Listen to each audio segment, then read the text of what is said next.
जय श्री राम। जय हनुमान। इंद्र शब्द का अर्थ जानते क्या है? बहुत बार हम लोगों ने सुना, खूब हमारे यहाँ कहानियों में है कि जैसे ही कोई एक ऋषि तपस्या करने लगा तो इंद्र ने जो है अपना अप्सराएं भेजकर उसकी तपस्या भंग करने का प्रयास किया, क्योंकि इंद्र का आसन डोलने लगा। इसका क्या अर्थ है? इंद्रिय शब्द इंद्र से निकला है। हमारी सारी सांसारिक इंद्रियों की जो सोर्स एनर्जी है दैट इज इंद्र। और जब कोई तपस्या करता है तो इसका अर्थ क्या हुआ? वो इंद्रियों को कंट्रोल करने की कोशिश करता है, तो इंद्र का आसन डोलता है, यानी इंद्रियों की सत्ता कमजोर पड़ती है। तो बाय लॉ ऑफ इनर्शिया इंद्रियां सबसे ज्यादा तेजी से उसके ऊपर इनर्शिया बैक फोर्स मारती हैं, और वो सबसे ज्यादा किस पे मारेंगी? मानसिक रूप से मानेंगे।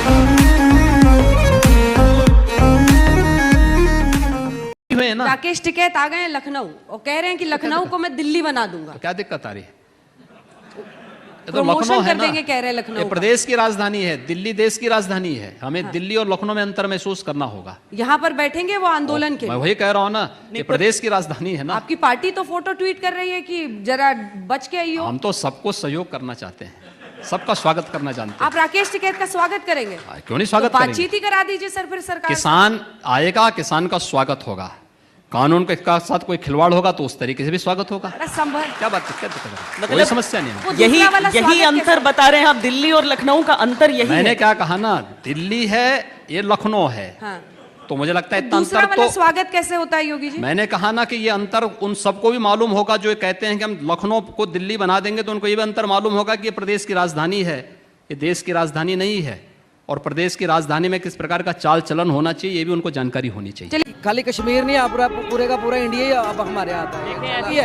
गजवा हिंद जरूर होगी, कश्मीर इनसे लेके रहेंगे। हमारी आर्मी चाहे तो हम कश्मीर जीत सकते हैं और इजीली जीत सकते हैं। अच्छा आपकी औकात बता रहा हूँ sir. The songs that you sing ना, कश्मीर बनेगा पाकिस्तान, कश्मीरियों से नाता क्या, ला इलाहा इल्लल्लाह, तुम्हारे गुर्दा कलेजी निकाल देंगे लोग मार मार के दुम्बा। भारत दर्द इतना बढ़ाएगा, आपकी चूड़ियां इतनी कसेगा कि आपकी चीखें निकलेंगी। 2023 आपके लिए इतना नाजुक गुजरेगा कि नींद में मोदी की शक्ल दिखाई देगी। उसमें टीवी डिबेट में था, ने कहा, इन महोदय ने कहा कि हलवा अरबी है। अब बताइए, हलवे का सबसे प्राइम कॉन्स्टिट्यूएंट क्या है? शुगर, शक्कर। शक्कर कहां पाई जाती है? जहां गन्ना पाया जाता होगा। गन्ना दुनिया में 2 ही देशों में सबसे ज्यादा पाया जाता है, भारत और क्यूबा। हमने कहा ये जहां की बात कर रहे हैं वहां तो गन्ना पाया ही नहीं जाता। जब गन्ना नहीं पाया जाता तो शक्कर कहां से आई? अब दूसरा कॉन्स्टिट्यूएंट है उसका घी।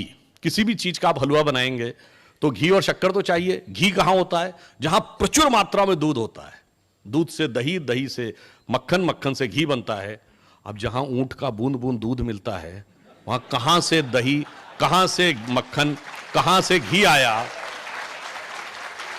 मगर आप पराधीनता का भाव ये देखिए, हलवा उन्होंने बनाया और हमको खिलाया और हमने मान भी लिया कि उन्होंने ही खिलाया। आज हमें इस विचार से भी बाहर निकल। मैंने एक छोटा सा उदाहरण दिया। हमारे मुसलमान नेता है, आए हैं हैदराबाद से, मुसलमानों के साथ अन्याय हुआ। कहाँ हुआ? मुसलमान जिंदगी भर कहा कि हमको मस्जिद बनवा दो, हमको मदरसा बनवा दो, बनवा दिया। और क्या लोगे? नहीं अन्याय हुआ। अरे तो कहाँ हुआ है? एक भाषण में बोल रहे थे 15% मुसलमान भाई हमारा शिक्षित है, हम बहुत दुखी हो रहा है। अच्छा, सबसे ज्यादा मदरसा यूपी में है, तब क्यों अशिक्षित है मुसलमान? कोई पूछने वाला नहीं है। जब माता सीता का हरण करने के लिए रावण आया था तो आसुरी वेश में आया था क्या? साधु का वेश बना के आया था। तो अक्सर आसुरी शक्तियां साधु का आवरण ओढ़ के आती हैं।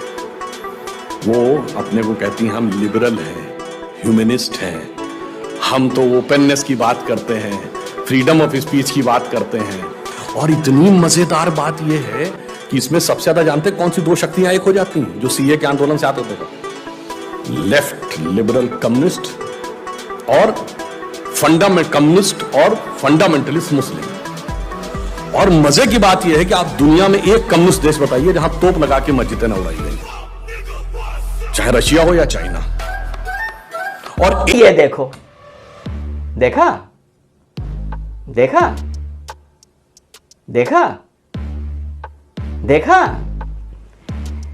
ये कोई भी आदमी घर से रोजा इफ्तार में या किसी कार्यक्रम में जो भी कार्यक्रम हो, कोई मिलादुन नबी भी हो सकता है, टोपी और साफा डाल के चला नहीं होगा, ये मैं गारंटी ले रहा हूं। ये वही सच्चा मुसलमान है जो ये देखो, ये देखो, घुसते ही टोपी पहनाता है। ये वही सच्चा मुसलमान है जो मोदी के टोपी ना पहनने पर मातम कर रहा था और योगी के टोपी ना पहनने पर मातम कर रहा था। अरे धन्य है ये नेता जो इस देश में जन्मे, जिन्होंने हिम्मत तो करी टोपी पे हाथ मारने की। अगर तुम लोगों को अपना अस्तित्व बचाना है तो तुम्हें मोदी योगी चाहिए। तुमने पूछा लक्ष्मण से, कहा लक्ष्मण तुम ये कितने दिनों से बना रहे हो ये?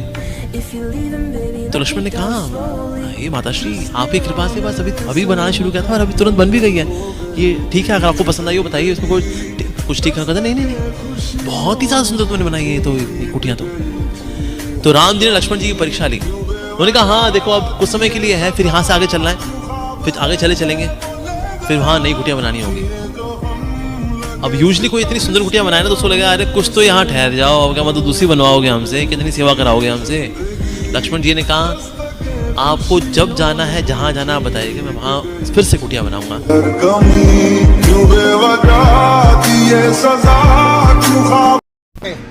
बाद में श्री राम का होना समझ में आता है, पर क्यों Nepal, Sri Lanka, Indonesia, Malaysia, Cambodia, Thailand और वियतनाम के कल्चरल कॉन्शियसनेस में भी श्री राम बसे हैं?